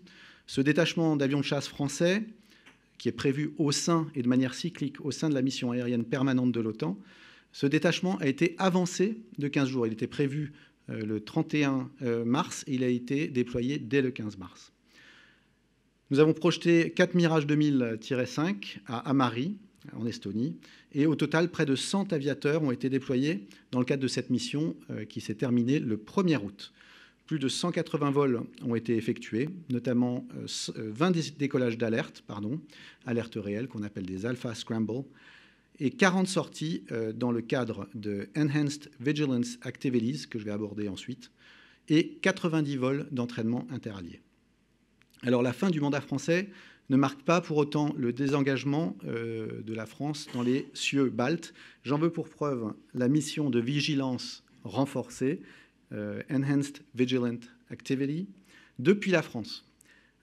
Et ça s'est passé dès le 24 février. En fait, des Rafales et des ravitailleurs de l'armée de l'air et de l'espace ont décollé des bases aériennes de Saint-Dizier, Mont-de-Marsan et d'Istres pour réaliser des missions de défense aérienne et de surveillance dans les cieux polonais, bulgares, roumains et croates notamment.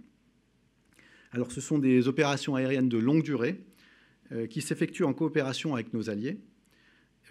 Et ça fait à peu près 120 missions de défense et de surveillance aérienne et 170 missions de ravitaillement en vol au profit de nos aéronefs et de nos alliés à ce jour. Ensuite, en Roumanie, ce qu'on appelle la mission Aigle, c'est un détachement, un déploiement qui a été lancé dès le 28 février 2022.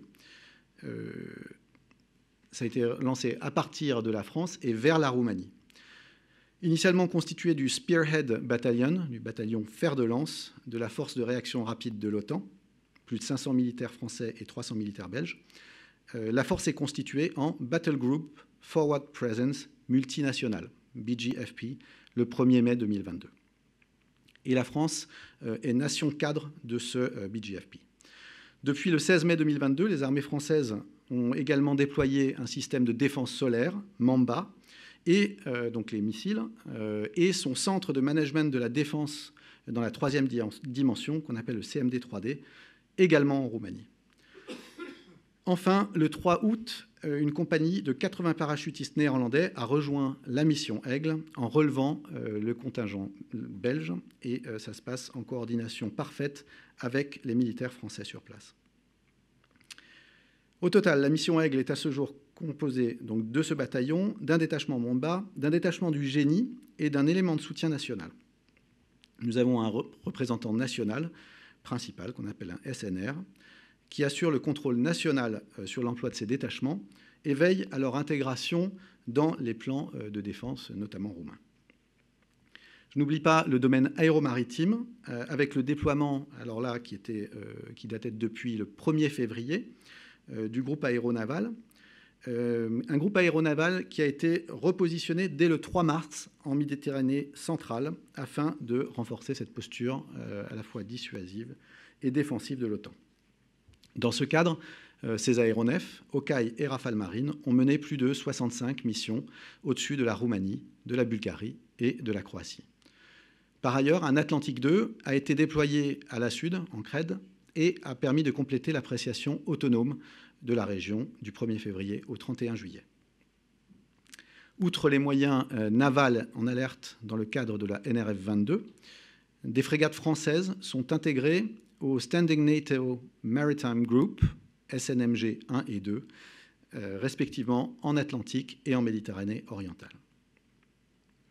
Il faut aussi rajouter 2 exercices majeurs qui ont été organisés par les états-majors alliés de l'OTAN qui s'appellent Brilliant Jump 2022 et Cold Response, et qui contribuent par le nombre de nations représentées et l'intensité de cet entraînement au renforcement de cette présence de l'OTAN en Europe du Nord. Ils ont permis de développer l'interopérabilité entre alliés et partenaires de l'OTAN, grâce à des entraînements en conditions particulières, voire extrêmes, dans un environnement grand froid et dans des scénarios de haute intensité. Brilliant Jump, par exemple, a débuté le 28 février, en plein hiver, par la mise en alerte des unités participantes de l'état-major de l'OTAN de Brunssum. 2000 soldats et plus de 400 véhicules ont quitté la France pour la Norvège, et ce jusqu'au 17 mars. L'exercice Cold Response, qui était conduit par l'état-major norvégien du 14 au 31 mars, a reproduit un scénario de défense du territoire par les Alliés et les pays partenaires de l'OTAN dans un engagement de type article 5. Et là, il regroupait 35 000 militaires de 28 nations. La France y a contribué avec plus de 3 200 militaires. Ces exercices ont démontré la capacité de la France à assurer le rôle de nation cadre au sein de l'OTAN et plus particulièrement au sein de la NATO Response Force que j'ai évoquée en début. Pour nous, ça représente, cette NRF, ça représente 8000 militaires mis en alerte en 2022. Ensuite, pour l'Afrique, vous avez pu suivre au cours de l'été la réarticulation de l'opération Barkhane en dehors du Mali. Et on va commencer par un film, une forme de scoop, pour les chanceux qui sont là en présence, que nous allons immédiatement diffuser sur les réseaux dans la foulée et qui retrace le défi, notamment logistique, du transfert de cette plateforme tout au long de l'été.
Allez gosses, le 100% des véhicules en France ne sont pas.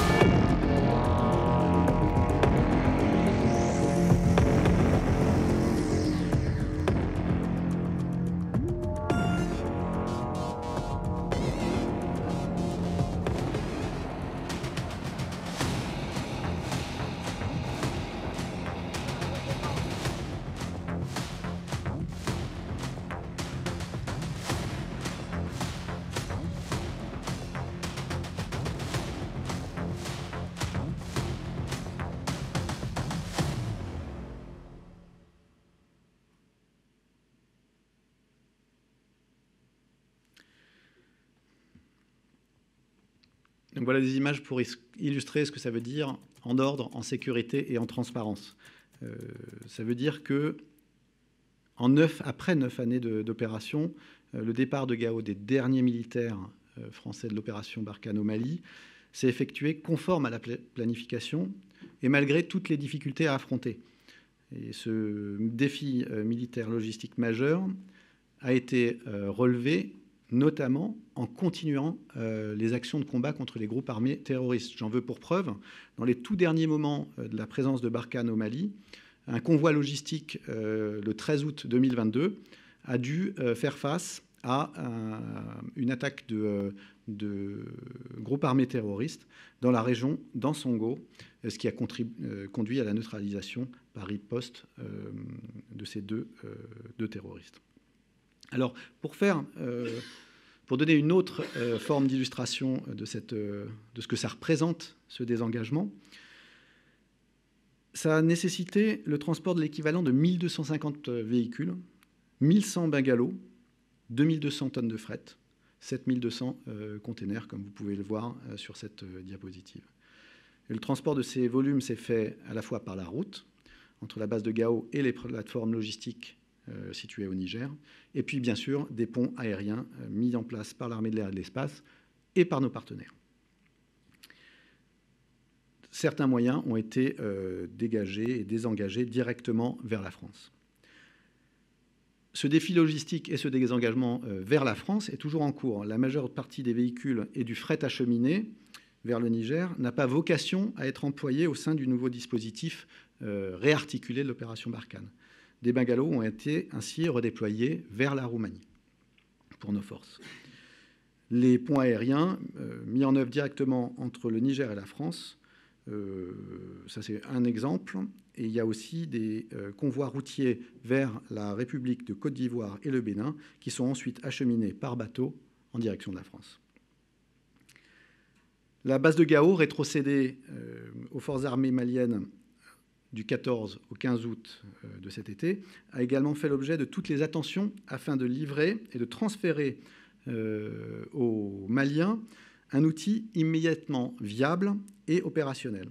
Ainsi, ce ne sont pas moins de 500 bungalows, 10 000 m² de bâtiments construits et 4 forages d'eau qui ont été entretenus jusqu'au dernier moment. La profonde transformation de l'opération Barkhane ne se réduit pas à la fin de sa présence sur le territoire malien. Nous inscrivons maintenant dans une logique de co-construction avec nos partenaires africains et internationaux pour envisager un nouveau dispositif des armées françaises en Afrique de l'Ouest, avec le combat contre la menace terroriste qui reste une priorité. Au Niger, les éléments français présents sur la base aérienne projetée de Niamey transforment leur dispositif afin de poursuivre la lutte contre les groupes armés terroristes dans un format adapté aux besoins du partenariat de combat avec les forces armées nigériennes, par exemple. Et à titre d'exemple, le groupement tactique désert logistique a dissous l'un de ses sous-groupements depuis le 15 août. Il est rentré en France. Et les capacités spécifiques disponibles sur place sont également adaptées et les effectifs sont moins nombreux. Une autre illustration, le GTD Aérocombat est devenu le détachement de l'aviation légère de l'armée de terre. Enfin, les éléments directement engagés aux côtés des forces armées nigériennes sur le terrain, le groupement tactique désert Niger et le groupement des commandos de l'air Falco, voient aussi leur effectif diminuer. Au cours des semaines à venir, les éléments français de Barkhane se stabiliseront progressivement aux alentours de 3 000 hommes. Ensuite, sur le territoire national, vous avez suivi que la période estivale a été ponctuée d'événements météorologiques et d'incendies qui ont nécessité une mobilisation nationale de l'ensemble des services de l'État et donc une grande réactivité des armées pour les appuyer. Celles-ci ont pu intervenir à la demande des autorités compétentes en soutien des formations spécialisées et par le biais de moyens militaires spécifiques. Le bon niveau de coordination et d'interopérabilité de ces opérations menées avec les autorités civiles au niveau local et zonal a permis de conserver une vision cohérente face à l'urgence de la situation. Alors, dans un premier temps, la lutte contre les feux. Je vous fais un rapide bilan de l'intensité et de l'importance de ces feux. 50 000 hectares brûlés, soit 5 fois plus qu'en 2021 à la même période. Alors, vous connaissez déjà l'opération Héphaïstos, qui apparaît en rouge là, sur l'écran, qui est une mission qui est activée durant chaque été et plutôt dans le sud-est de la France. Et pendant toute la durée de l'opération, un socle d'une 50aine de militaires, 3 hélicoptères et une vingtaine de véhicules sont en alerte sur l'ensemble de la zone d'opération. Eh bien, ce détachement Héphaïstos a été engagé aux côtés des unités de la sécurité civile, des sapeurs-pompiers et de l'Office national des forêts dans toutes ses composantes. Le groupe du génie intégré a été ainsi engagé une dizaine de fois sur des missions de lutte contre les incendies. Le détachement d'hélicoptères militaires, le DETHELICO, composé d'une gazelle et de 2 quadrillements de l'armée de terre, est intervenu dans 5 missions pour aider les sapeurs-sauveteurs des unités d'instruction et d'intervention de la sécurité civile, UIAC. Ce DETHELICO n'avait pas été engagé depuis 4 ans, on peut le noter. Enfin, il y a les modules adaptés de surveillance qui ont été engagés pour observer les massifs corses et informer les promeneurs et les riverains des risques d'incendie. Enfin, un détachement du commandement de la défense aérienne et des opérations aériennes est inséré quotidiennement au sein de la cellule des opérations aériennes de la sécurité civile afin de faciliter la coordination de l'espace aérien de la zone sud. Et vous imaginez bien qu'avec des Canadair qui ont des trajectoires de vol particuliers, cette coordination est tout à fait importante. Mais cette année, en complément, les armées ont été fortement sollicitées hors zone Héphaïstos, répondant aux nombreuses demandes de concours et de réquisition des autorités. L'opération Héphaïstos se poursuit jusqu'au 22 septembre 2022 et les armées restent mobilisées en soutien des formations spécialisées à la demande des autorités préfectorales. Alors nous sortons de la zone Héphaïstos pour aller en Gironde, où vous avez là aussi pu noter, avec les incendies majeurs qui sont déroulés, que plusieurs unités des armées sont venues en appui. À partir du 12 juillet, environ 130 pompiers de l'air ont été déployés en appui du service départemental d'incendie et de secours, le SDIS, et de la sécurité civile, pour contrer conjointement les feux brûlants, forêts et habitations de la Gironde. Le 1er août, face aux incendies qui se sont déclarés à nouveau, des moyens spécialisés du 6e régiment du génie d'Angers sont déployés en Gironde en appui direct des forces de sécurité civile et du SDIS. Alors, ils ont fait des tranchées de pare-feu, par exemple, et à côté à une trentaine de kilomètres au sud-ouest de Bordeaux. Des militaires de 4 régiments différents, que je pourrais vous citer, ont été insérés dans une section militaire intégrée. Ils ont été formés pour accomplir des missions de prévention, de surveillance et de lutte contre les incendies, attaques de flancs, traitement de lisières ou travaux de forestage. Par ailleurs, une équipe de la 2e compagnie opérationnelle du génie de l'air a été engagée en Gironde afin de soutenir les unités de la sécurité civile, les sapeurs-pompiers et l'ONF dans la lutte contre les feux de forêt. En parallèle, à la demande de la préfecture, la 13e demi-brigade de Légion étrangère, stationnée sur le plateau de Larzac, en Aveyron, a accueilli le 9 août 115 sinistrés évacués des campings environnants. Au plus fort de la crise, ce sont plus de 200 militaires qui ont été engagés simultanément. Il y a eu également des incendies dans l'ouest de la France à partir du 12 août et les autorités ont fait appel aux pompiers militaires de l'Académie militaire de Saint-Cyr, Couët-Quidan, rejoints par ceux des écoles militaires de Saumur. Je note aussi que du 12 au 14 août, un équipage de marins-pompiers de l'arrondissement de Brest est intervenu en appui direct du SDIS 29 sur les feux de forêt dans les monts d'Arrée. Et alors, c'était un travail de traitement des reprises de feu et de noyage de lisières, par exemple. Il n'y a pas eu que les feux, il y a eu également des intempéries extrêmement violentes en Corse. Et les 3 armées sont intervenues en soutien et au profit des populations. Durant cet épisode climatique exceptionnel, 125 événements ont été enregistrés par le Centre régional opérationnel de surveillance et de sauvetage, le CROSSMED, et ce sont près de 300 naufragés qui ont été secourus, dont 22 élytroyés, grâce aux opérations de sauvetage menées par le dispositif d'intervention. Ce dernier était composé par 2 Pumas de l'armée de l'air et de l'espace, dédiés aux missions de sauvetage qu'on appelle Search and Rescue, et des aéronefs du service départemental d'incendie et de secours et de la gendarmerie nationale, tout ceci renforcé par un dauphin de la marine nationale. À terre, 600 personnes ont été évacuées par le 2e régiment étranger de parachutistes de Calvi, qui a engagé près d'une centaine de légionnaires et près d'une vingtaine de camions pour cette mission. Également, plus de 550 lits ont été mis à disposition de 4 municipalités par le 2e REP et par la base aérienne 126 de Solenzara. Enfin, dès le 18 août, la Marine nationale a prépositionné le bâtiment de soutien et d'assistance métropolitain Seine pour effectuer des missions d'assistance, dont celle à un voilier victime d'une voie d'eau. Il a ensuite entamé des patrouilles le long du littoral corse pour effectuer un travail de recensement des épaves échouées et des débris flottants. Il a été en ceci assisté par un avion Falcon 50, toujours de la marine, qui complétait cette recherche plus au large.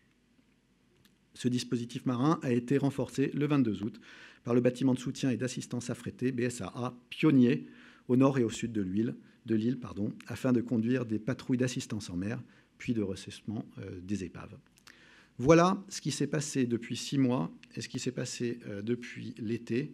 Il s'est passé encore bien d'autres choses durant la semaine que je ne vais pas commenter ici et qui sera disponible dans la synthèse hebdomadaire publiée dès ce soir et qui sera à votre disposition. Et je suis prêt, mon général, à prendre quelques questions. S'il y a des questions, et il y en a certainement, n'hésitez pas à les manifester.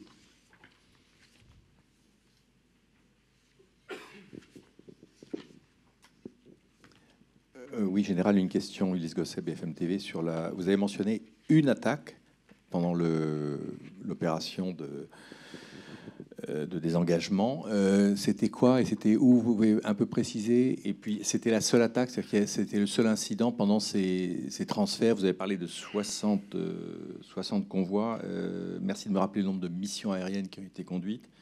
Et puis, dernière chose, vous avez dit resteront environ 3000 hommes. Répartis où aujourd'hui? Merci. Alors, j'ai choisi un exemple le plus récent, en fait, d'attaque et de riposte contre les groupes armés terroristes, et qui correspondait précisément à un événement qui est intervenu au plus près du dernier convoi.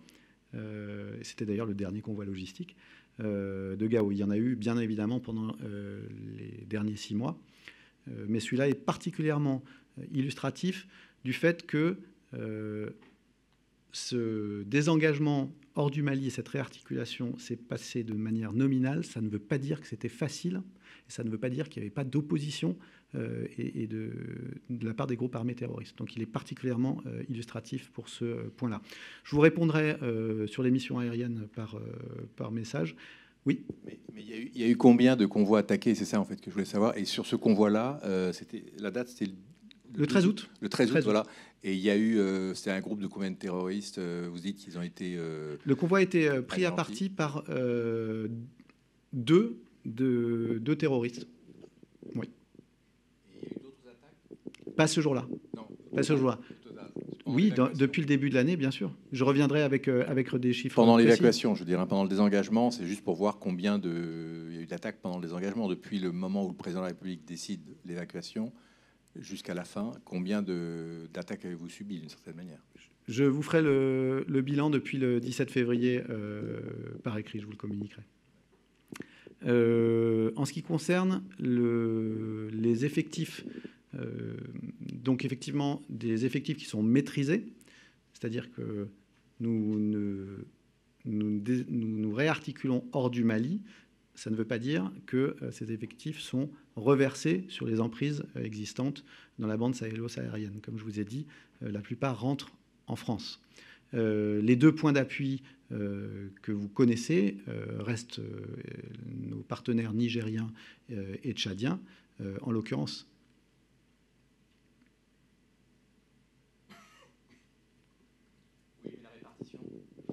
c'est extrêmement fluctuant en ce moment, compte tenu de l'absorption de la boucle logistique qui continue à avoir lieu et qui continuera encore dans les prochains mois.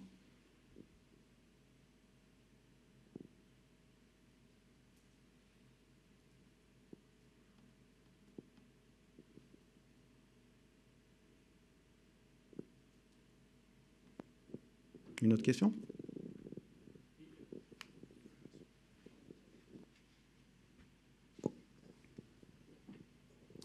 Les griffons qui ont été engagés, eux, ont vocation à revenir en métropole.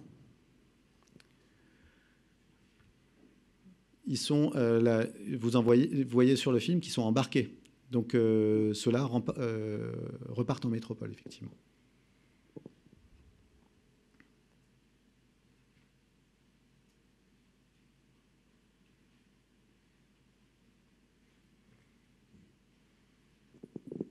Quelle est, s'il vous plaît, la prochaine date? Le président de la République a demandé au général Burkhard et au ministre d'effectuer une sorte de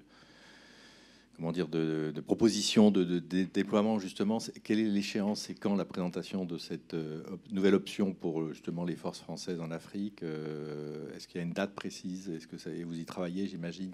Est-ce que vous avez un calendrier? Merci. Alors, il n'y a pas de date précise, mais nous travaillons de manière étroite, en coordination avec une approche multidimensionnelle de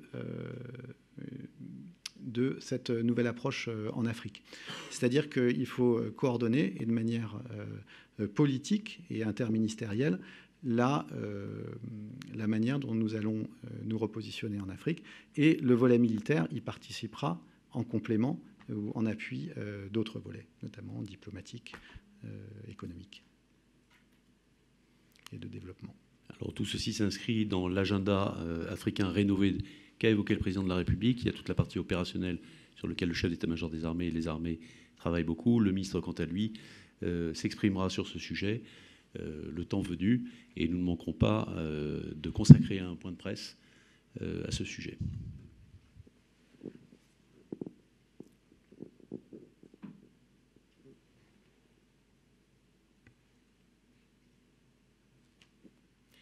S'il n'y a pas de questions en audio. Si, justement, j'ai une question, moi. Monsieur Tanguy, nous écoutons. Merci. C'est 3 questions, en fait. La première concerne l'effectif de Niamey. On parle de 1500 militaires basés à Niamey. Est-ce que c'est un chiffre qui correspond à la réalité? Ma deuxième question découle de la première. C'est très difficile, justement, de voir ce qui se passe à Niamey, parce qu'on a quand même beaucoup de mal à accéder à la base. Est-ce que vous avez le sentiment que ça va être un peu plus facile dans les mois qui viennent? On a quand même connu beaucoup de rigidité ces derniers mois pour accéder à ce place. Et enfin, dernière question, la plupart des frappes aériennes se sont faites ces 10 dernières années quand même essentiellement au Mali.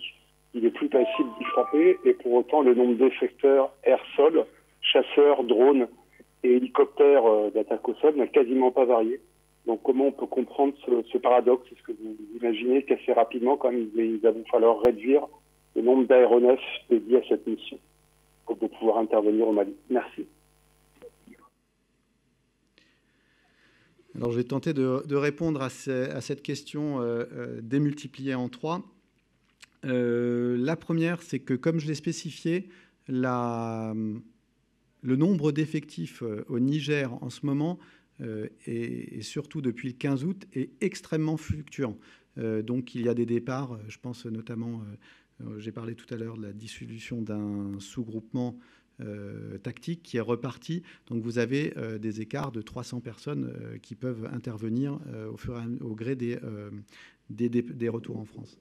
Sur la qualité du partenariat avec le Niger notamment, je n'ai pas de commentaire à faire sur le sujet, à part que le partenariat militaire opérationnel d'une part et de combat d'autre part se poursuit, et que nous sommes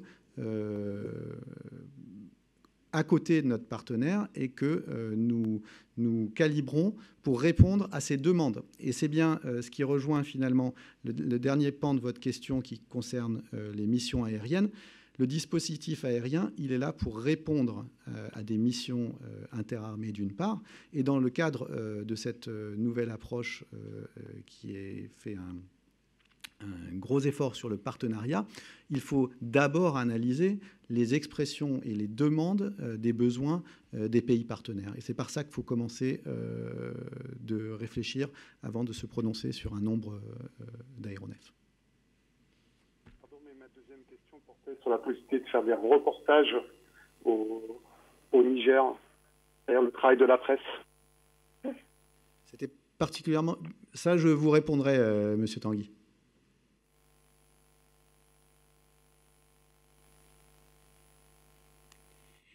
Autre question en audio ou dans la salle?